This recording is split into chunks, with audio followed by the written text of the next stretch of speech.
Sorry, I'm asking you to understand me.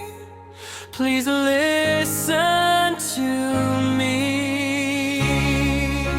No one is perfect.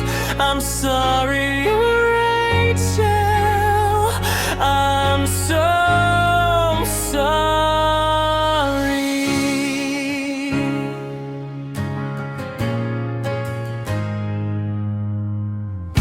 I feel like I'm not even alive because of this pain.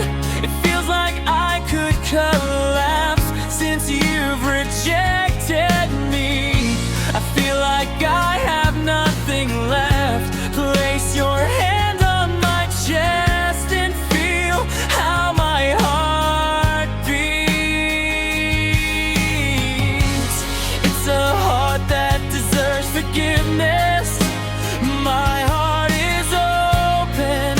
Please allow me, tell me what you want me to do. I know these words